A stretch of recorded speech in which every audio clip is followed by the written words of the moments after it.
好可怕的力量！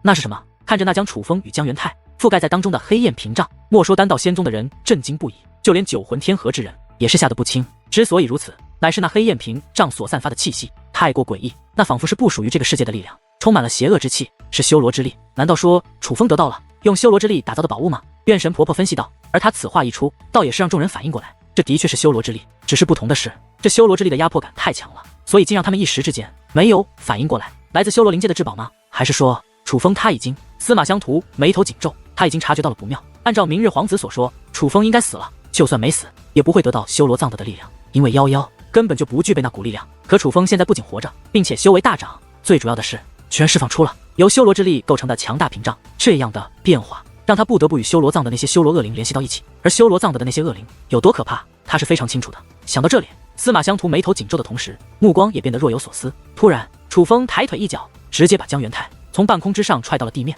刹那间，尘土飞扬，强大的力量在地上硬生生的轰出了超级巨坑。而在观楚风与江元泰，人们发现他们二人都在那巨坑当中，只是江元泰造型悲惨，而楚风的一只脚则是已经踩在了江元泰的胸口，强大的力道竟直接将其胸口踏穿，且那把特殊的长剑也是指向了江元泰。看到这一幕，江元泰也顾不得身体的疼痛，反而是愣住了。江空平也是愣住了，他们二人十分清楚这一幕，他们从那预言之中曾看到过，那预言中的一幕竟真的发生了。楚风，再敢碰我家少爷一下，我保证你们无法活着离开这里！一声怒吼响起，是那江太白。此时他的身上升起一道气焰，而其修为竟也得到了提升，从2品半神达到了3品半神的地步。说的就好像我若不这样做，你们便会放过我一样。楚风冷然一笑，随后一剑刺出，竟直接洞穿了江元泰的一只眼睛。混账！江太白发出怒吼，随后手掌一翻，一把尊兵大刀出现在其手中。尊兵大刀猛然一挥，天地震战间，金光璀璨。定目一看，一把长达数万米的武力大刀穿过云层，向楚风劈砍而去。可就是这样一击，落在那黑色气焰所形成的屏障上面，却也是如同之前的武力大手一般，顿时碎裂开来。天哪！如此攻击也奈何不得。看着四散于虚空之上的金色碎片，众人神色复杂。其实刚才江太白的攻势他们都看不清，但却感受到了那可怕的气息，那气息之恐怖，他们觉得若是冲他们而来，他们绝无半点生还的可能。可就是如此强大的攻势，竟也未能撼动那黑色气焰，这让他们感到十分吃惊。忽然有人发出一声轻哼，是牛鼻子老道。原来是丹道仙宗一位半神境的老者，神不知鬼不觉的来到了牛鼻子老道的身旁，用匕首刺穿了牛鼻子老道的身躯。楚风，放开我家少爷，否则我便宰了这些人！丹道仙宗那位老者对楚风恶狠狠地说道。此时楚风看了一眼那白发老者，他什么都没说，可是眼中却是狠色涌现。只见楚风一剑刺下，竟直接洞穿了江元泰的丹田。住手！见此一幕，丹道仙宗众人皆是大惊，从我师尊身边滚开！再敢动他一下，我便要了他的性命！楚风再度看向那老者，而那老者表情十分复杂。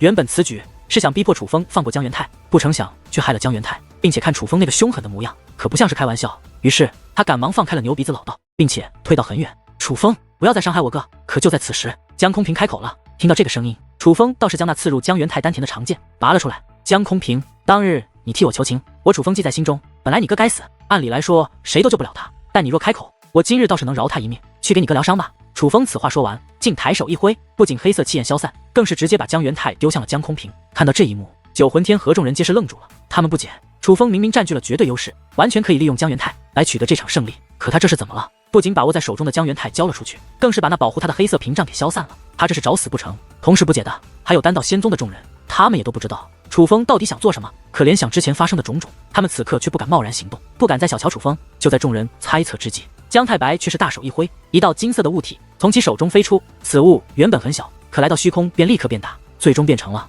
一个高大千米的金色大门。金色大门打开，顿时无数道身影自金色大门飞掠而出。糟了！看到那金色大门内飞掠而出的身影，九魂天河众人面露绝望，那全部都是丹道仙宗的人，不仅实力强大，数量更是极为恐怖。只是半神境的强者便有数百名，5尊境的更是数不胜数，一眼望去足有100万之多。这100万大军出现的那一刻，司马相图的傀儡大军立刻变得不值一提，且那丹道仙宗的100万大军此时已是将楚风团团包围。说，你刚刚所释放的力量到底是什么？江太白凝声楚风问道。原来他没有直接动手，是想知道楚风到底经历了什么，也想知道楚风刚刚的手段到底是什么。我若不说呢？楚风反问道。江太白冷哼一声，便看向那100万丹道仙宗大军，喝道：布阵！此话落下，丹道仙宗的100万大军便开始布阵，就连江太白也是参与其中。转眼间，璀璨的金光已是遮天蔽日，宛如天罗地网一般，将楚风以及九魂天河的众人封锁在了当中。看着那遮天蔽日的金光大阵，九魂天河的众人皆是面如死灰。不仅是他们，就连月神婆婆与道海仙姑这种大人物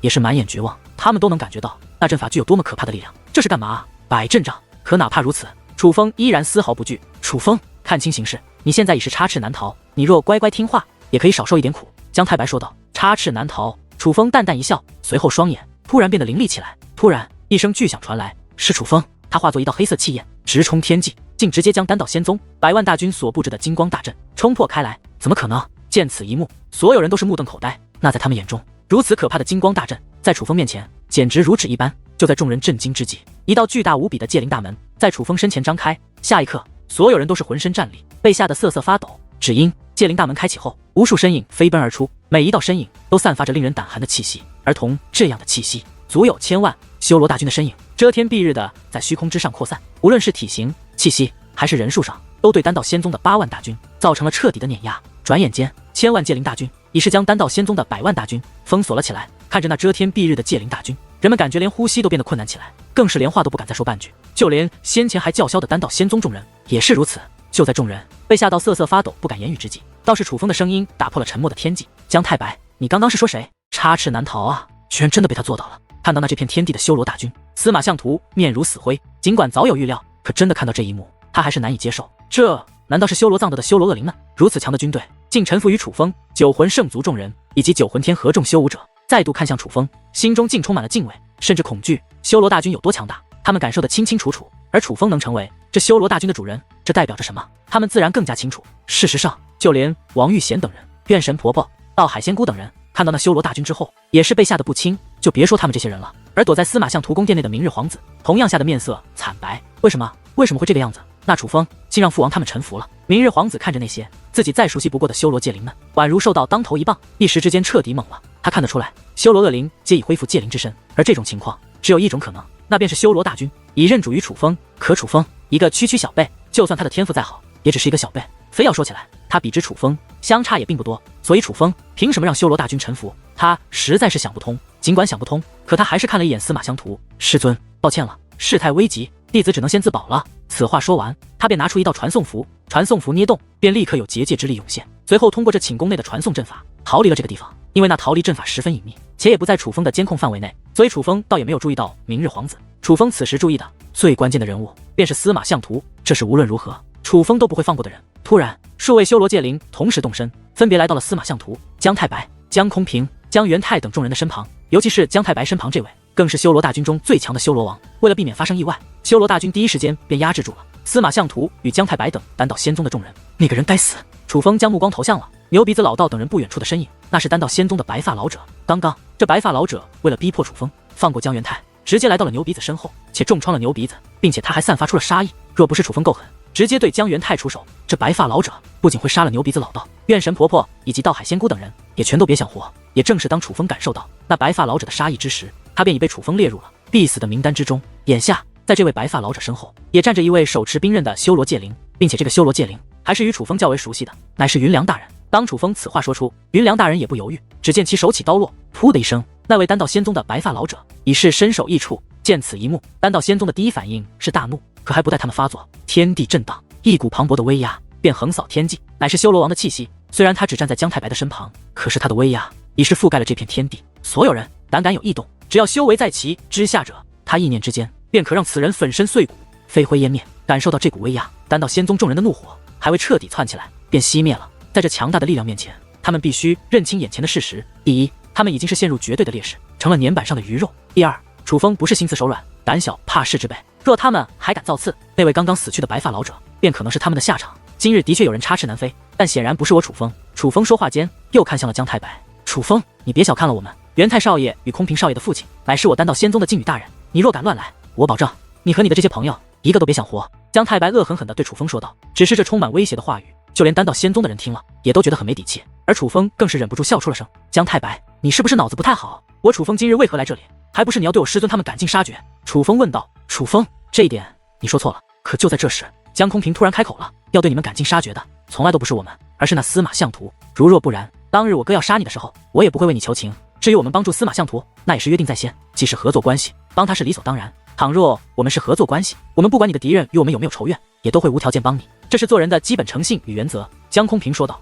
你说的不无道理，可也只是站在你的角度，站在我的角度，你们都该死。楚风说道：“你说的对，毕竟我们的确帮助司马相图做了与你为敌之事。可是楚风，你刚刚也杀了我丹道仙宗的人，这也算是扯平了。并且你若非要杀了我们，就如江太白所言，我父亲绝对不会放过你。就算你能逃得掉，他们能逃得掉吗？所以我有个提议，不如我们的恩怨就此和解，从前的恩怨一笔勾销，从今以后井水不犯河水。”江空平对楚风说道：“你说的话可信吗？就算我信你江空平，可我信不过你哥，信不过你父亲，也信不过你丹道仙宗的其他人。”楚风说道：“楚风，今日你若能放过我们，我保证我丹道仙宗不会再为难你。若有人敢再找你麻烦，我江空平会亲手解决此人。”江空平说道。听闻此话，楚风沉默了，他也在思考，若是真的把江空平他们赶尽杀绝，日后江空平的父亲一定会进行报复。况且江空平的确救过楚风，楚风可以对其他人下狠手，对江空平还真下不去这个手。权衡利弊之后，楚风还是做出了决定。江空平，你说的真的算话吗？楚风此话说完，还特意看向了江元泰以及江太白等人一眼。江空平此话说完，便猛然抬手，拿出了一个金灿灿的令牌，而那令牌上面则是刻写着禁语2字。诸位，告诉楚风，我江空平的话算不算话？江空平手举令牌，高声问道。而他话音刚落，这片天地也是响起震耳欲聋的声音。我辈愿听从空平少爷号令。那是丹道仙宗100万大军的回应。好，江空平，今日我楚风就给你一个面子，今日起我楚风与你丹道仙宗恩怨一笔勾销。你们若能言而有信，我楚风必然也不会再找你们麻烦。但你们也记住了，若是你们敢再找我以及我之朋友的麻烦，便别怪我楚风无情。楚风对江空平说道。楚风兄，这一点你敬请放心。还是那句话，若是我的人敢在无缘无故做出对你不利之事，不用你出手，我江空平会自己解决掉他。若我不能解决，那你就来解决我。江空平说道。好，那我们之间的事便就这样，只是这个人我绝不能饶。楚风说话间看向司马相图。太白大人，元太少爷，救我，救我呀！司马相图慌了，赶忙看向江太白与江空平。此时江太白沉默不语，而是看向了江空平。至于江空平倒也没有拖沓，而是直接开口。楚风兄弟，关于司马相图，我想多说2句，不知可否？江空平对楚风问道。听闻此话，楚风眉头微皱，对其说道：若是求情的话，便不要说。此时楚风的语气有些冷漠，言外之意很明显，今日谁也别想救这司马相图。听闻此话，江空平笑了笑，这才说道：司马相图做事简直丧尽天良，猪狗不如。他与我丹道仙宗之人行事风格完全不同，正所谓道不同不相为谋。我宣布，即日起我丹道仙宗便与司马相图解除合作关系，而他所做之事也应当付出代价。楚风兄弟，为表与你谈和的诚意，你想怎么处置这司马老贼，你便直说，我愿替你出手。江空平说话间更是直接拔出了兵刃，且向司马相图走去。看到这一幕，司马相图人都傻了。忽然司马相图放声大笑，他笑得十分不甘，但同时也笑得十分狰狞，这笑声竟让人感到不安。而楚风则是一直凝视着司马相图，他早就注意到司马相图的傀儡大军有所缺失，那32只无法确定修为的傀儡并不在这傀儡大军之中，同时那个妖灵族的叛徒妖城也不在此处。虽说从眼前的局面来看，司马相图已是战板上的鱼肉，可经过之前的种种，楚风并未轻视这司马相图。可楚风总觉得直接让这司马相图死去太便宜他了，所以并没有命修罗大军直接铲除这司马相图。但楚风早就通知过修罗王，要认真观察这司马相图，就是害怕有意外发生。其实很简单，按照修罗王的实力，正常来说司马相图根本没有任何机会，但倘若司马相图还有后手，哪怕修罗王直接对其下杀手，那也是无法杀死司马相图的。丹道仙宗果然靠不住，若只是不保我倒也罢了，竟还要与这楚风联手来对付我，你们今日所为，日后必会后悔。司马相图此话说完，其周身忽然出现结界之力，前辈动手！眼见不妙，楚风赶忙对修罗王开口，而楚风话音刚落，修罗王的威压便排山倒海一般向司马相图冲击而去。那威压无需触碰司马相图，只要靠近便可以将其碾成粉碎。可是眼下那威压根本无法靠近司马相图，是那结界之力，一重无形的结界之力将司马相图护在了当中。楚风，莫要小瞧老夫，丹道仙宗这些废物也不过是老夫的棋子而已，咱们后会有期。司马相图看了楚风一眼，随后其身形一晃，竟然消失不见。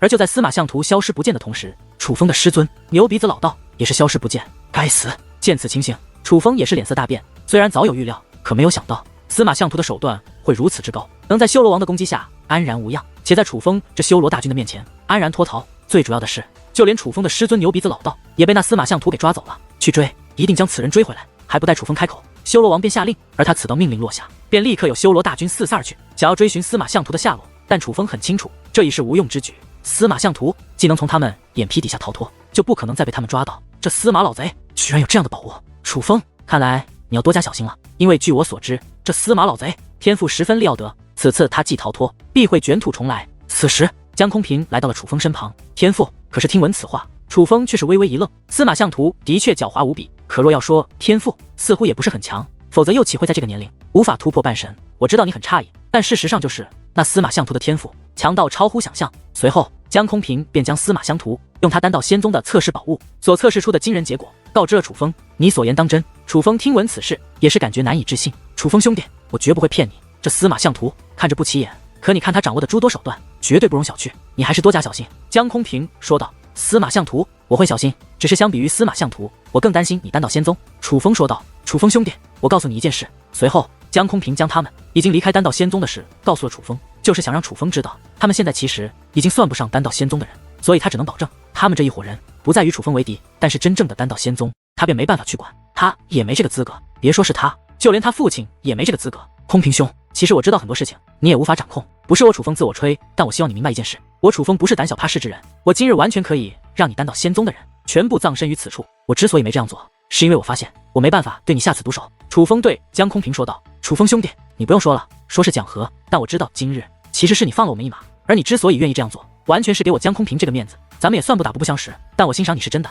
相信你能感受得到，其他的不敢说，但我江空平认定你这个朋友了。江空平对楚风说道。随后，楚风又与江空平聊了一些，甚至与江太白聊了一些。楚风其实是想从他们口中看看能不能打探出关于司马相图的事情，毕竟司马相图走的时候还将牛鼻子老道一起带走了，如今知道司马相图如此危险，牛鼻子老道被其抓走，楚风实在是放不下心。只是奈何，哪怕江太白也不知道司马相图会去往何处，这让楚风十分不安。他倒不怕司马相图找他报复，只是实在担心他师尊的安危。在楚风率领戒灵大军去解救众人的同时，妖灵族内却也发生了巨大的变化。此时，妖灵族所有族人全部汇集在那尊他们供奉数万年的石像之前，他们盯着那尊石像，目光很是复杂，因为那尊石像胸前的吊坠有些特别，那里面有着特别的物体，那物体如今已经填满了吊坠，而此时那吊坠更是光芒璀璨，那光芒之耀眼，宛如明日降临。妖灵族的族人一直不知道这吊坠代表着什么，但却知道必然有着非同一般的寓意。眼下吊坠已满，且掀起如此大的动静，多半说明将有大事发生。忽然，那石像竟然出现裂痕，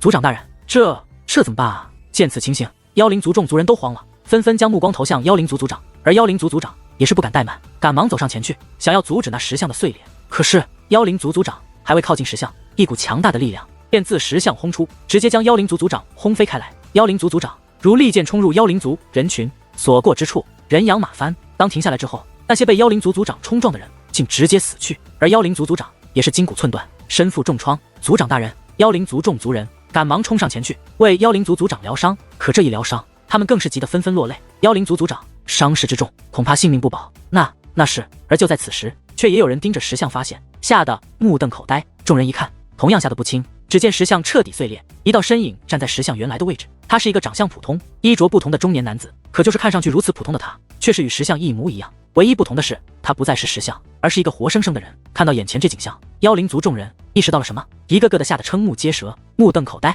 竟连话都不说不出来了。而那位则是活动了一下筋骨，才伸出手掌拿起了胸前的吊坠。看着吊坠此时的状态，他的嘴角扬起了一抹微笑。果然是那个小鬼吗？看来这么多年没有白等。那位开口说话了，虽说他的容貌是中年模样，可他的声音却十分苍老，是极其年迈的老人才会有的声音。大人，是您吗？难道说您并没有死？虚弱的声音传来，乃是妖灵族族长。其实他无法确定，可看眼前的架势，除了那位数万年前大人复活，他便想不到其他原因了。老夫从未死过，一直都在。那位说道。大人，您既然未死，为何这么多年都不说话？是那石像束缚了您吗？妖灵族族长关切地问道。说什么笑话？就你妖灵族那毒能有束缚老夫的力量？那石像乃老夫自己所化。那位说道。大人，那您为何？妖灵族族长以及妖灵族所有族人都是十分不解。反正时间来得及，我就让你们走得明白一点。那位先是抬头看了一下天外，随后便盘坐而下，看向妖灵族众卫族人。老夫当年来这里是得到一位高人指点，那高人叫我到这里找到你们妖灵族，说在这里我会等到一个小辈，那小辈能让我神功大成。老夫当年所做一切都是按照那位高人指点所为，包括为你们打造傀儡大军。那位高人甚至算到了2种可能，一种可能是你妖灵族感恩我的帮助，盛情款待于我，若是如此，我可以更快的等到那个能助我神功大成之人，你妖灵族也将因我之到来而达到前所未有的昌盛。只是可惜你妖灵族显然没有这个悟性，也就没有这个命。话到此处，这位大人露出了一抹嘲讽的笑容。对此，妖灵族众卫族人反而是露出羞愧的表情。当年的事情他们都是清楚的，那的确是他们妖灵族的错。那位高人说，第2种可能便是你妖灵族不懂感恩，贪图我之宝物，从而谋害于我。若是发生这种事，那我可能就等不到我想等之人了。但那位高人传授了我破解之法，若是被你们谋害，我便化作石像，那石像不仅能护我安然，还会帮我疗伤。最主要的是，这样虽然等的时间会久一点，但终究还是会等到那能助我神功大成的。可老夫也没有想到，会等到这么久，但若不是这么久，老夫的伤也不会痊愈。毕竟当年老夫可是差点死掉的。话到此处，这位大人意味深长地笑了笑，那是一种如获新生的笑容。不过最值得高兴的，还是等到了这个人。这位大人说话间，将那吊坠拿了起来，又看了一眼，看到吊坠此时的状态，他变得非常兴奋。大人，您要等的人是楚风吗？妖灵族族长问道。楚风没见到人，还无法确定，但应该就是他了吧？那位大人说道。大人，您说他能助您神功大成，是要如何助您？妖灵族族长问道。还能怎么助？自然是用他的天赋，用他的命。那位大人此话一出，妖灵族族长以及妖灵族的所有人都是脸色大变。虽说眼前这位大人乃是他们供奉多年的存在，可是与楚风的接触，他们也能感觉到楚风是一个很不错的人。那样的天才，居然要因为这位大人修炼所谓神功而牺牲，他们心中也是颇为不忍。但不忍归不忍，他们什么都没说。相对而言，这位大人的分量无疑更重。对于他们这些人而言，这位大人乃是他们从小供奉到大的，对这位大人的敬畏深入骨髓。这位大人简直就是他们的信仰，是他们心中的神。所以这位大人的分量自然不是楚风能比的。时间差不多了，老夫要走了。说话间，那位大人站起身来。不过起身之时，他的手臂对着妖灵族众人轻轻一挥，下一刻，阵阵闷响不断传来。闷响结束之际，妖灵族族长更是满面惊恐地愣在了原地。他虽然还活着，可却浑身是血，而再看其周围，更是遍地血水，那都是妖灵族族人的血水。只是一击，妖灵族除了他之外的所有族人便全部化作血水，死得不能再死。大人，这是您做的？妖灵族族长难以置信地看着那位，他其实察觉到了，可他不愿意相信，不是老夫做的，还会是谁？那位不以为然地说道。大人，您为何？您既然是清醒的，应该知道我们有多敬畏您。就算先祖有错，可至少我们从未做过对您半点不敬之事啊！妖灵族族长伤心欲绝。这位大人在他眼中如神一般，可他心中的神却要将他们抹杀。你说的对，该死的，的确你们的先祖，可他们已经死了。我想找他们寻仇，便也没机会，就只能用你们这些后辈撒气了。别怪我，要怪就怪你们先祖的贪婪。那位说话间抬手一掌，砰的一声，妖灵族族长也是化作了一滩血水。至此，妖灵族还在族中之人全部死亡。妖灵族内没有男子，且皆是美人，但将这样的美丽女子全部轰成血水之后，这位的脸上却没有一丝波澜，只是又抬手摸了摸自己的胸前的吊坠。楚风是吧？时机已然成熟，便也该轮到你了。此话说完，这位的身影便消失不见。戒灵大军已然全部归来，但却并未找到逃走的司马相图。至于丹道仙宗的人，也已然离开了此处。值得一提的是，那仙人鼎也被他们带走了。楚风自然知道，那仙人鼎的是极为利要得的宝物，尤其对于戒灵师而言，有着大用。其实楚风也很想将这宝物留下，只是毕竟已经谈和，就是为了不想与江空平这伙人交恶。这仙人鼎自然也就无法扣留，否则对方绝对不会善罢甘休。其实这场谈和，楚风是在赌丹道仙宗的人懂得感恩，日后不要再来找麻烦，赌自己的善意之举能少一个敌人。但楚风愿意赌的原因，还是念及江空平的恩情。他一直觉得，若不是江空平当日为他求情，他会死在江元泰手中，自然也就没有今日的他。是江空平的存在，才让他愿意赌，否则楚风会直接将丹道仙宗的所有人除掉。楚风向来如此，相比于利益，他更在乎情谊。此时，丹道仙宗的众人已是在江太白、江空平等人的带领下，进入了远古传送阵，正乘坐特殊的战船，在空间隧道内航行。这楚风恐怕不知道什么叫做天外有天，人外有人，只是走了狗屎运，掌握了一群恶灵，就以为有与我们谈判的资格。等凌天大人来的时候，他便会被吓得屁滚尿流。不过说起来，今日真是多亏了空平少爷，若不是空平少爷，那楚风可能也不会放我们走。战船之上，丹道仙宗的众人一边夸赞着江空平，一边羞辱着楚风。虽说对楚风怨念颇深，但透露出更多的却是劫后余生的喜悦。是谁告诉你们我是在欺骗那楚风？可忽然江空平的声音响起，并且他的语气有些不善，这使得战船内的众人都愣住了。他们本来觉得所谓谈和，江空平就是哄骗楚风，直到此时他们才意识到江空平的打算与他们所想似乎不同。空平，你该不会真要的打算与那楚风就这样谈和吧？他对我做了什么？你难道没看到吗？我差点被他废了修为。江元泰站起身来，凝视江空平，他的眼中有着明显的怒火，那是一种你是我兄弟，可你居然向着外人的不爽。江空平其实很惧怕江元泰，尤其是发怒后的江元泰，更是让江空平不敢直视。可是这一次，江空平却鼓起勇气，正是那满面怒容的江元泰。哥，给我个面子吧，你与楚风的恩怨因我而起，我希望也能因我而结束，不要再找楚风报仇了。江空平说道。现在我与楚风的事已经与你无关了。江元泰说道。哥，只要你能给我这个面子，我会按照你之前的要求来修炼。江空平说道。听闻此话，江元泰的目光忽然大变，原本满是怒火的眼眸彰显了他不可能对楚风善罢甘休的意愿。可眼下他的意愿动摇了，不仅是他，此时江太白以及在场的所有人都将目光看向江空平，眼中充斥着诧异，但同时也有惊喜。空平，你说的是真的？沉默片刻，江元泰对江空平问道。哥，我说的是真的，我若做不到，你怎么找楚风麻烦我都不管，但我若是做到了，希望哥你能不要再找楚风麻烦，包括我们的所有人都不要再找楚风麻烦。江空平说道。好，既然你这样讲，那我给你这个面子。江元泰此话说完，便走到江空平身旁，一把搂住了江空平。空瓶啊，空瓶，我看你不是欣赏那楚风，你是喜欢那楚风吧？真是想不到，居然有人能让我兄弟有这么大的转变。江元泰此时情绪发生了惊人的转变，明明之前还怒火中烧，可此时却满脸喜悦，就好像之前楚风带给他的耻辱已是不值一提了一般。实际上，不仅是他，江太白等人也都是内心大喜。相比于江空瓶认真修炼，除掉楚风这件事，简直就是小事。我想努力修炼，并不是因为楚风哥，不是你说神之时代已然开启，我自知不会是那封神之人，可我也希望能在这神之时代夺取一席之地。江空瓶说道。空瓶，你总算开窍了，这才是我的好弟弟。江元泰激动的哈哈大笑。很显然，江空瓶的这个回答更让江元泰满意。在丹道仙宗大军离开九魂天河的同时，九魂天河的一座下界之中，一座强大的阵法正在运转。在这阵法之中，有着32道傀儡，这32道傀儡正是看不穿修为的32道傀儡。而除了32道傀儡外，还有一个人，此人便是背叛了妖灵族的妖城。忽然，隐藏此地的结界被打开，一道身影进入了此地。此人乃是司马相图。相图，你怎么这么快就来了？一切还顺利吗？妖城见到司马相图，赶忙迎了上去，眼中可谓是满满的爱意。低估那楚风了，那楚风竟掌控了修罗藏地的修罗大军，幸亏老夫身上有自远古遗迹所得的守护符，否则必要命丧九魂圣族之中。司马相图说道。那相图，你没事吧？听闻此话，妖城顿时变得紧张起来，仔细地打量司马相图。我没事。司马相图此话说完，便将目光投向那32道傀儡。这不是要成了吗？看着此时的傀儡，司马相图面露喜色。相图，真的要成了吗？妖城也是问道。虽然一直守着这阵法，可他其实看不懂这阵法，只是按照司马相图的要求在这里守着而已。你看，我这傀儡的颜色已经变了，这就说明已然成了。现在只差最后一步，他们的力量将彻底解封。只要他们的力量彻底解封，那楚风的修罗大军在我面前也是不值一提。司马相图指着那些傀儡说道。太好了，我就知道相图你一定行。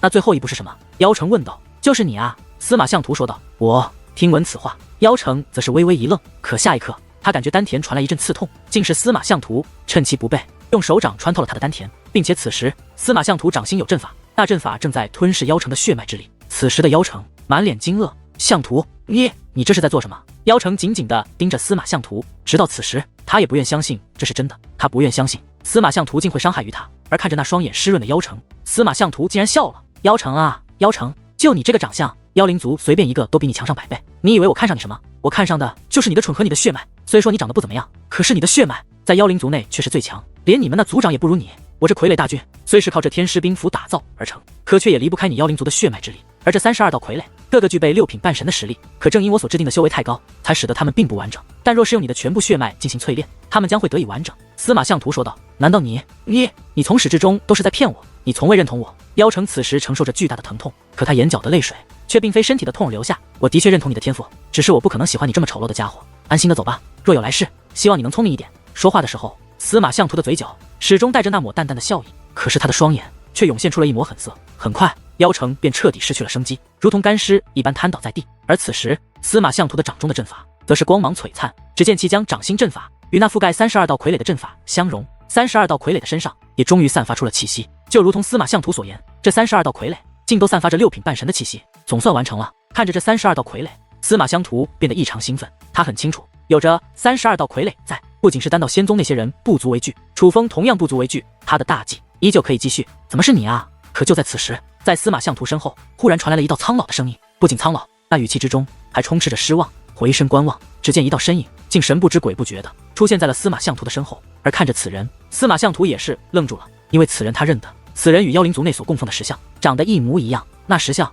正是数万年前降临妖灵族的那位大人，也是那制造傀儡大军兵符的主人。可那位大人不是数万年前就已经死去了吗？怎么可能出现在这里？因此司马相图的第一反应就是此人极为古怪，并且极其危险。既然察觉对方来者不善，司马相图什么都没说，手腕一转，那可操控傀儡大军的兵符出现手中。下一刻，32道傀儡同时向那位扑杀而去，并且杀机毕露，就是要直取对方性命。可傀儡刚刚动手，一阵破碎的声响便随之传来。下一刻，司马相图已是目瞪口呆，眼中满是惊恐，因为那修为达6品半神的傀儡此时皆是化作了一堆碎木头，落在了地上。可是司马相图甚至没有见到那位出手，但在那32道傀儡碎裂的一瞬间，司马相图感受到了一股从未感受到过的可怕气息，那哪怕是半神巅峰也不可能拥有的气息，是远远超过了半神的气息。而那气息就是自眼前那位身上所传来。这位大人，请问您是何方神圣？司马相图凝声问道，就连语气也是充满了谦卑。他已经认识到眼前这位很可能会是一位超越半神境的恐怖存在。何方神圣？你那天师兵符是从何而来？你不清楚吗？这位看着司马相图手中的兵符说道。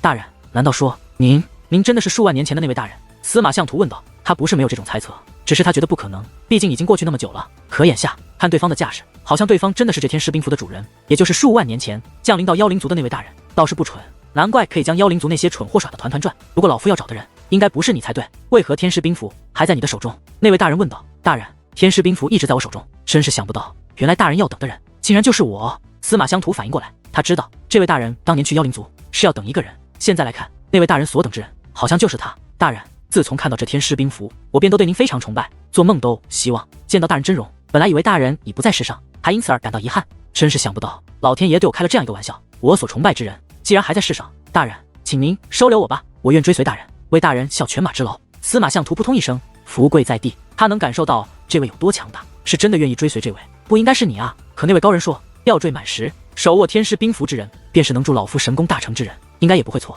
那位大人盯着司马相图，喃喃自语。对于司马相图表达愿意效忠他的意愿，他丝毫不关心，他更不解为何此时在他面前的会是司马相图，而不是楚风。算了，到底是不是你？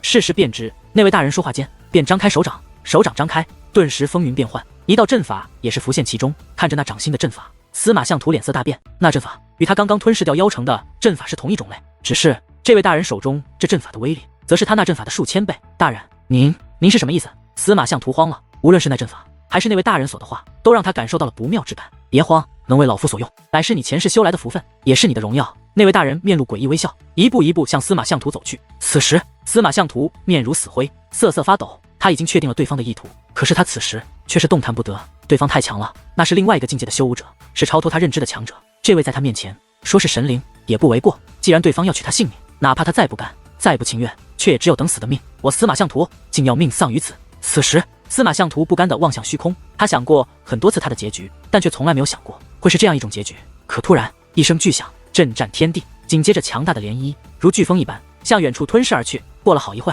一切才渐渐平复。那涟漪过后，定目观望，司马相图再度面容大变。他惊愕地发现，他视线所及之处一切尽毁，一股毁灭性的力量刚刚降临在了这片天地。那力量之强，使得此地万物皆是毁灭，那是他从未见过的力量。按理来说，这样的强大的力量出现，他不可能活。可是偏偏他毫发未损，是那出手之人刻意保护了他。而再看那位大人，竟已倒退到数十万米开外。看那位大人的动作，司马相图能发现那位大人是被击退的，因为那是一个防御性的动作。难道是刚刚那股力量将这位大人击退了？想到这里，司马相图更是感到不可思议。这位大人如神一般强大，是怎样的存在能够将他击退？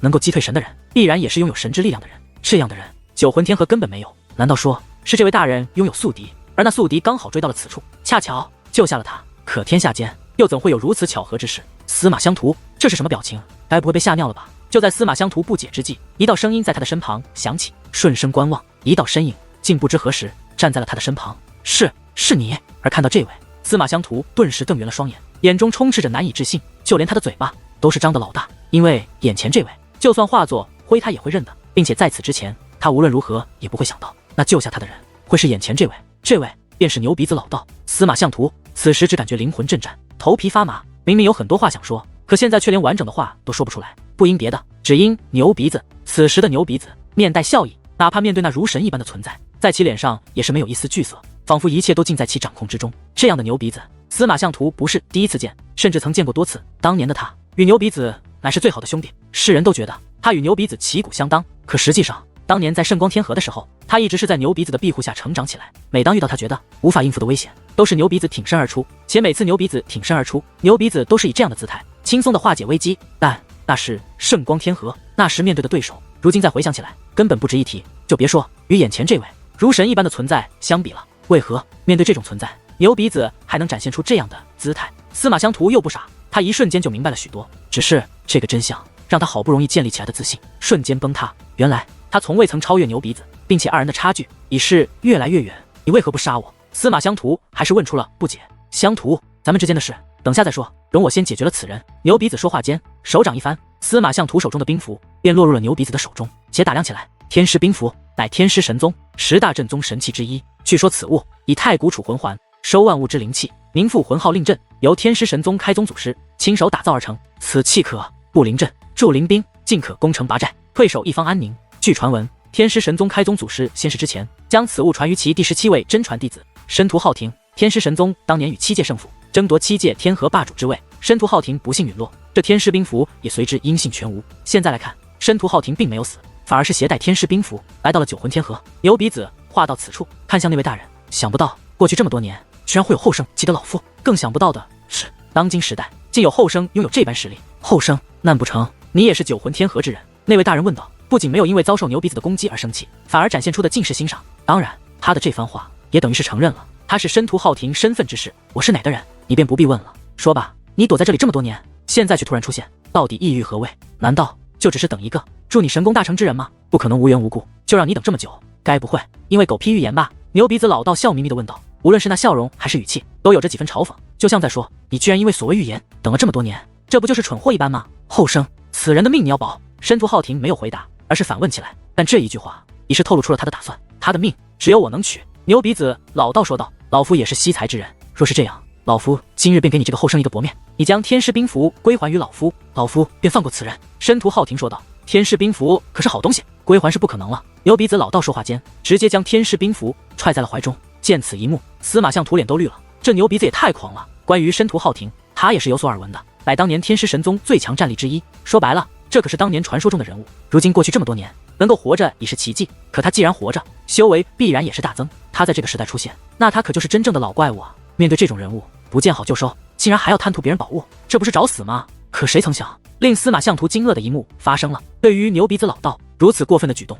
那申屠浩庭竟然摇头笑了起来。后生可畏，后生可畏啊！既然如此，这天师兵符便送与你了。他竟然准备将天师兵符赠与牛鼻子老道，且此话说完，便准备离开。去哪啊？可谁曾想，申屠浩庭刚刚转身，一道身影便拦在了他的身后，是牛鼻子老道。可牛鼻子老道明明还站在司马相图身边，分身，那是一道牛鼻子老道的分身。后生，你这是何意？申屠浩庭对牛鼻子老道问道。你先前口口声声说要司马相图助你神功大成，可又表现出了明显的失望，说明你追随天师兵符而来，可期盼的人却并非司马相图。我若没有猜错，你期盼的那个应该是楚风吧？牛鼻子老道说道。那楚风也认识？申屠浩庭眉头微皱，一种不好的预感涌上心头。很不巧，那楚风是我心爱的弟子。牛鼻子老道说道。他娘的，怎么有这要巧的事？得知此事，那申屠浩庭竟气得忍不住骂娘，但很快他又调整情绪，对牛鼻子老道说道，后生，老夫欣赏于你，既然那楚风是你弟子，老夫便不会找他麻烦。这件事到此为止。申屠浩庭说道。你好像没认真听我的话，楚风既是我心爱的弟子，他被你这种老怪物盯上，那未免太危险了一些，身为其师尊，有必要将这种危险扼杀掉。牛鼻子老道说道。听闻此话，申屠浩庭的脸色也是变得冰冷，再度看向牛鼻子老道，目光已是变得全然不同。这目光换作其他人根本不敢直视，可牛鼻子老道却是丝毫不惧。那你意欲何为？申屠浩庭问道。死人才能让我安心。牛鼻子老道说道。猛然间，汹涌的飓风吞噬天地，那不是飓风，而是杀意。磅礴的杀意从无形化作有形，吞噬了这片天地，而这正是那申屠浩庭体内散发而出。这一幕让司马相图瑟瑟发抖，他还从未见过如此可怕的杀意，他再一次感受到了传说中人物的可怕。后生，老夫是真的给你脸了对吗？老夫一而再再而三的退让，可你却蹬鼻子上脸，你真以为你能拦得住我？申屠浩庭冷冷地问道。别吓唬我，我不吃这套。你们那个年代的修武者都喜欢讲这些废话吗？我告诉你，这个时代讲这些废话唬不住人。申屠浩庭，若想活命，还得看你的本事。牛鼻子话到此处，忽然眼中涌现出一抹凝重，下一刻刺耳的轰鸣炸响开来，汹涌的涟漪如滔天巨浪吞噬天地。这一刻，司马相图只能双手抱头蹲在原地，他什么都看不见，只能看到那可怕的涟漪在其周身不断肆虐，而那涟漪哪怕随便一点落在他的身上，都可以让他飞灰烟灭。可偏偏他可安然无恙，因为一道结界屏障守护住了他，那正是牛鼻子老道的手段。九魂圣族之内，那些被司马相图囚禁的九魂天河众修武者，全都被楚风放走了。九魂圣族也恢复了以往的模样。仙喵喵的母亲也是得救，九魂圣族族长依旧陷入昏迷，他遭受的折磨不轻，需要一段时间才能苏醒。此时，楚风站在九魂圣族的天际之上，心中五味杂陈。当初得知仙喵喵在九魂圣族的遭遇之后，楚风是那么的憎恨九魂圣族，甚至曾涌现过将九魂圣族毁灭的打算。可是到如今，经历过这么多事情，他心中恨意已是消除大半，至少他自己不准备再为难九魂圣族了。但倘若仙喵喵从笑笑公主体内剥离而出后，不打算放过九魂圣族，楚风也会按照仙喵喵的意愿来帮他。伴随结界之数大增，楚风已是寻得了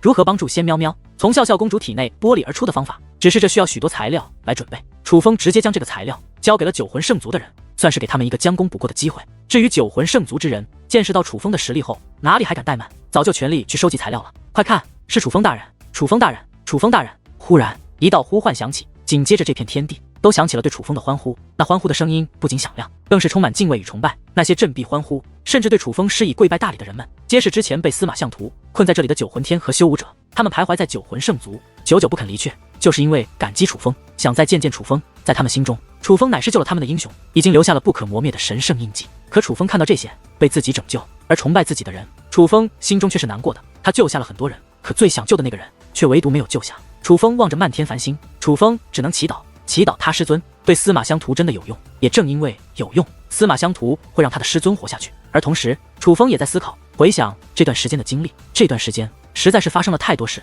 多到让楚风都感觉不可思议。我想起来了。忽然，楚风猛然间想起了什么，随后赶忙将天师符尘取了出来。望着这天师符尘，楚风的目光更加确定，之前前往妖灵族，无论是那结界还是那傀儡，都让楚风有一丝莫名的熟悉感。楚风之前一直想不起来那熟悉感到底是什么，可现在他知道了，是天师符尘。虽然不强，可无论是妖灵族的结界还是那些傀儡，都与这天师符尘有着一些相似之处。难道说那位大人物与天师神宗有着什么关系？楚风觉得这应该不是巧合，其中必然有着什么关系。可突然，一道耀眼的白光自夜空绽放，使得原本被黑夜笼罩的大地顿时灯火通明，万日白昼降临。没过多久，大地开始微微颤动。忽然，一声刺耳的巨响传来，使得整个世界都为之颤动起来。我的老天，那是什么鬼东西？这一幕让在场的所有人都受到了极大的惊吓。这颤动太可怕了，仿佛这个世界都会毁灭一般。于是，无数道身影拔地而起，纷纷来到楚风身旁。不仅是与楚风关系好的，哪怕关系不好的，也来到了楚风身旁。他们都察觉到一股极为可怕的力量出现了。而这个时候，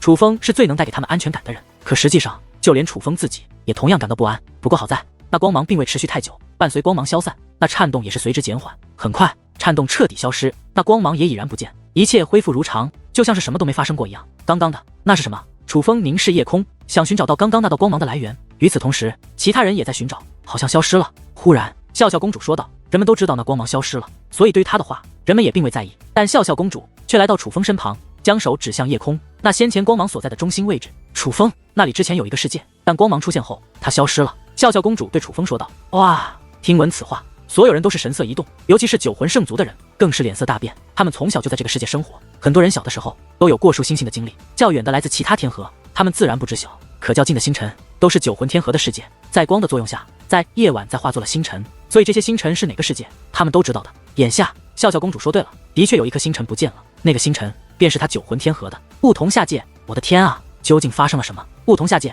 竟真的不见了。司马相图还站在之前所在的地方，可此时他的脸上却涌现出了从未有过的恐惧。他明明站在原地没有动弹，可他的脚下已然没了土地。他正立于星空之上，而远处那一眼望不到尽头的残缺碎片，让他明白了一件事：他们刚刚所在的世界毁灭了。相图，发什么愣呢？忽然一道声音出现，回头一看，正是牛鼻子老道。牛鼻子的手中还拎着一个人，那正是申屠浩庭。只是此时的申屠浩庭只剩下了一具残缺的身躯，已经死得彻底。这是你做的？司马相图问道。不是我做的，还是你做的？牛鼻子老道讽刺的笑了笑。我指的是这梧桐下界。司马相图说道。哇，刚刚一不小心没收住力，还好这个世界的修武者应该不多。牛鼻子老道说道。你到底是什么怪物？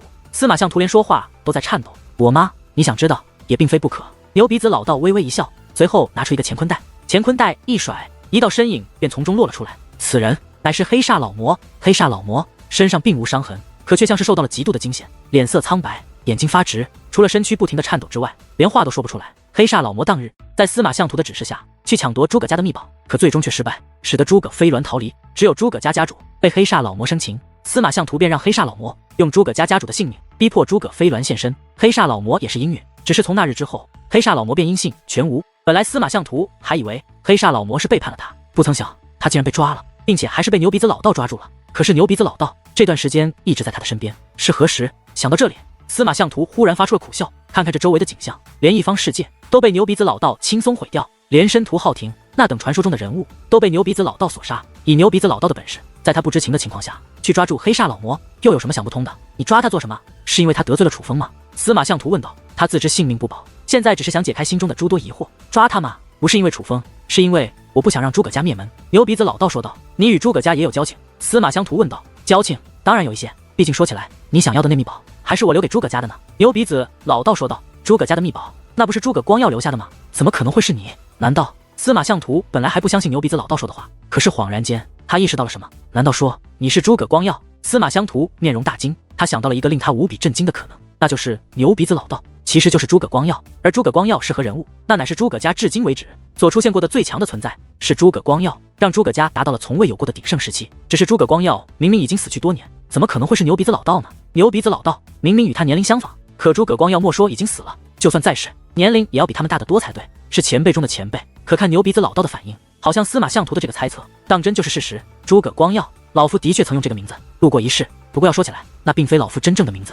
时间太久了，用过的名字太多，老夫要想一想。牛鼻子老道说话间来回踱步，竟真的认真思考起来。而此时司马相图在看牛鼻子老道，目光极其复杂，那已不仅仅是恐惧，更多的乃是震惊。他已经意识到牛鼻子老道与他根本就不是同辈，实际上是一个度过无数岁月的老怪物，哪怕诸葛光耀也只是他曾经用过的一个身份而已。想起来了，老夫最初的名字应该叫做独孤凌天。牛鼻子老道说道。独孤凌天。司马相图认真整理自己的记忆，毕竟牛鼻子老道说的如此认真，他想独孤凌天应该也是个了不得的人物才对，但最终他却发现自己的记忆中并没有这个人的名字出现过。他又再三确认自己的确没有听过独孤凌天这个名字。你没听过对吧？这也不怪你，毕竟你阅历有限，见识短得很，但没关系，我不嫌弃你，我甚至可以告诉你，我独孤凌天那一世可比诸葛光耀还要令我满意。当初若不是因缘际会下得到了神魂诀，且我决定修炼神魂诀，而是正常修炼的话，如今的我应该也早已是这浩瀚修武界人人敬仰的存在了吧？那样的话，卧龙武宗应该也会响彻浩瀚修武界吧？但世事无常，谁让我最终还是选择了神魂诀呢？牛鼻子老道面露微笑，可他的表情却是耐人寻味。对于独孤凌天那一世，他是满意的，甚至是怀念的，可却也是充满遗憾的。毕竟无论转世多少次，在他心中，他真正的身份就只有一个，那便是独孤凌天。只是可惜，那个名字他再也不能用了，不是不想，而是不能。他不想让一些人对他失望。人生就是如此，一个选择就可以走上不同的轨迹。选择之时不觉得，可回头再看时，却已然没了后悔的余地。对此，牛鼻子深有感触。你之前说你是以诸葛光耀的身份度过了一世，可你为何要这样做？你有何目的？司马相图问道。相比于独孤凌天，诸葛光耀这个身份，他更感兴趣。毕竟诸葛光耀可曾是惊艳了整个九魂天河的天才人物。当然，他最想知道的其实是牛鼻子老道的目的。相图，你准备用丹道仙宗的仙人鼎将我等炼化，为的是什么？牛鼻子老道没有直接回答，反而是对司马相图反问起来。何必明知故问？那神魂诀乃是你我一同发现的，你我都有修炼。司马相图说道。神魂诀是当初他与牛鼻子老道年幼之时，一同在一座远古遗迹内所发现的强大玄功，当时他们都有进行修炼。司马相图这么多年，也正是通过神魂诀不断强大自己的灵魂，这才有了今日成就。此次利用仙人鼎炼化众人灵魂，也是为了神魂诀得以突破。在他看来，若是此次顺利，他的修为必然可以突破到半神境，这便是神魂诀的强大之处。神魂诀后天修炼很重要，但先天基础也很重要。可灵魂的强弱，从出生那一刻其实就已经注定了，而只有完美的灵魂才可以修炼出真正的神魂。因此，神魂诀的创造者便钻研出了一种方法，可以带着记忆转世重生，从而打造完美灵魂。牛鼻子老道说道。转世重生，我修炼的神魂诀为何没有提到这一点？司马相图紧紧地盯着牛鼻子老道，眼中涌现出了极深的怨念。他已经意识到了，那就是他所修炼的神魂诀应该不是完整的，他被牛鼻子老道骗了。当然，你修炼的根本不是真正的神魂诀。牛鼻子老道说道。所以那都是你计划好的。当年那座遗迹是你故意引我进去，神魂诀也是你故意让我发现的，那你到底有何目的？司马相图追问道。他知道今日在劫难逃，可就算死，他也想死个明白。别急，我会告诉你真相的，但你要听我慢慢道来。牛鼻子老道微微一笑，旋即继续说道。我当年得到神魂诀，确定自己当时的灵魂不够完美，可这神魂诀乃是邪门歪道，我不想让我身边的人知道我修炼了此等手段，于是便决定诈死。诈死之后再进行转世，以新的身份进行修炼。因为准备充分，我的第一次转世灵魂便接近完美，那便是诸葛光耀的那一世。只是很快我发现，接近完美和真正的完美还是有差别的。牛鼻子老道正说着，司马相图突然开口。诸葛光耀当年经才绝艳，年纪轻轻已是震动九魂天河，可却身患疾病，年纪很小便去世。原来是你故意想死，而并非是身患疾病。司马相图说道。转世的目的是为了获得完美的灵魂，既然目的没有达到目的，自然就要重新来过。而我这个人最大的缺点便是太重感情，虽说是带着记忆转世，诸葛家的父母也并非是我真正的父母，只是我所选择的人罢了。可终究还是对他们产生了情感，于是转世之前，我故意装病，让他们接受我的离开，快点忘记失去我的痛楚。且临走之前，我还留下了守护阵法和秘宝，当做对他们的补偿。只是没想到，诸葛家后人天赋实在有限，哪怕我留下的秘宝和守护阵法，也未能阻止他们衰败。其实也不对，这一代的小辈诸葛飞鸾还是不错的，他若能够正常成长，诸葛家也算后继有人了。所以我自然不会让黑煞老魔将诸葛飞鸾也抹杀掉。牛鼻子老道说话间，还特意看了一眼那不远处的黑煞老魔，只是此时的黑煞老魔跟傻了一样，根本就听不懂牛鼻子老道与司马相图的对话。看着这样的黑煞老魔，牛鼻子老道又笑了。他比任何人都清楚，黑煞老魔为何会变成这个模样。后面你又转世成了何人？司马相图问道。后面我曾转世很多次，但转世后所修炼的时间则是越来越短，开始不会超过100岁，后面甚至不会超过10岁。因为我发现，无论开始时的灵魂多么接近完美，但随着年龄提升，我的灵魂始终会显现出一些缺陷，所以我不停的重生，但最终的结果却都是相同的。那个时候是我人生中第一次感到绝望，也让我后悔选择修炼神魂诀。只是人生没有回头路，既然选择了，哪怕是错的，也只能走到底。于是开始重新钻研神魂诀，而皇天不负有心人，我终于领悟了奥义。重生转世是必须要做的，但重生只能让灵魂接近完美，不可能让灵魂达到真正的完美。若要完美的灵魂，还需要后天的弥补才可以。所以到了诸葛圆空那一世，我便不再转世重生，因为那一世之前，我就已经发现了让灵魂真正达到完美的方法。牛鼻子老道说道：“什么方法？难道正常修炼不可以吗？”司马相图关切地追问着。他所得到的神魂诀，就算不是完整的，可实际上那神魂诀也是可以让灵魂变得强大的。在他心中，神魂诀是改变他人生轨迹的玄功，是神圣的，哪怕他注定要死，他也想搞清楚真正的神魂诀到底是什么样的。正常修炼，相图，你怎么突然愚钝了？我刚刚不是已经告诉你了，你修炼的神魂诀不是真的吗？牛鼻子老道说道。诸葛圆空，你什么意思？司马相图凝声追问，他的情绪也是变得异常激动，因为牛鼻子老道的话触碰了他最敏感的那道神经。都这么直白了，你还不懂？牛鼻子老道反问道。你是说我修炼的神魂诀不是真正的神魂诀？若不是真的神魂诀，那我修炼的是什么？你到底什么意思？司马相图的声音越发的愤怒，情绪也是越发的激动。他本来只是觉得他修炼的神魂诀不是完整的，可现在牛鼻子老道却说他修炼的神魂诀不是真的，那也就是说他修炼的根本就不是神魂诀。可神魂诀简直就是他的信仰，现在告诉他那神魂诀是假的，这让他如何接受？别急别急，我会让你死得明白。牛鼻子老道微微一笑，这才继续说道：神魂诀任何人都可以修炼，也可以变强，但想要达到最好的效果，必须拥有完美的灵魂。既然众生之法也无法获得完美的灵魂，那就只有用其他方法弥补，只有弥补之后得到完美的灵魂，再开始正式修炼神魂诀，才会得到完美的神魂。而我所发现的弥补方法，便是找到一个同样灵魂接近完美之人，再经过特殊的淬炼，使得其灵魂可以与我相融，这样我的灵魂便能够达到真正的完美。也唯有这样，我才能真正的开始修炼神魂诀。话到此处，牛鼻子老道再度看向司马相图，那个眼神不像是在看一个人，而是在看一个实物。我修炼的根本不是神魂诀，而是你设下的圈套。我修炼的乃是淬炼之法，不断的淬炼自己的灵魂，从而达到和你灵魂相融的地步。所以我是这些年来，我自认为自己修为不断进步，实际上却在自我完善，直到成为那可以让你得到完美灵魂的淬炼之物。司马相图的声音都开始颤抖，这个真相让他十分痛苦。一直以来，他都觉得牛鼻子老道被他玩弄于股掌之中，可现在他却发现被玩弄于股掌的居然是他自己，并且是从一开始他就已经落入了圈套。无愧是相图，理解能力很好，淬炼之物，你对自己的定义很到位呢。牛鼻子老道笑眯眯地说道。牛鼻子老道，你这混账，你怎如此卑鄙？亏我还拿你当兄弟，你竟然如此待我！司马相图怒声咒骂起来，他实在是忍不住了，他委屈、愤怒，也非常的不甘。兄弟，听闻此话，牛鼻子老道淡淡一笑，我接近你的确有我的目的，可若你真是讲究兄弟情谊之人，也许我会不忍对你下手。可偏偏你如此下作，我明明待你不薄，可你却背着我做了那么多坑害我的事。本来刚接触你的时候，我还良心不安，可是到了后面，你做的坑害我的事情越多，我反而越加开心了。是你的卑鄙无耻和天生的恶，让我那不安的良心得以平复。可以这样说啊，相图，你的坏不仅没有伤害我，反而让我身体倍棒，吃嘛嘛香，每天都能睡到自然醒，别提多舒服了。来，相图，朕那别动，让我好好谢谢你，不然以后可能没机会了。牛鼻子老道话到此处，居然真的对着司马相图鞠躬谢礼。而看着这样的牛鼻子老道，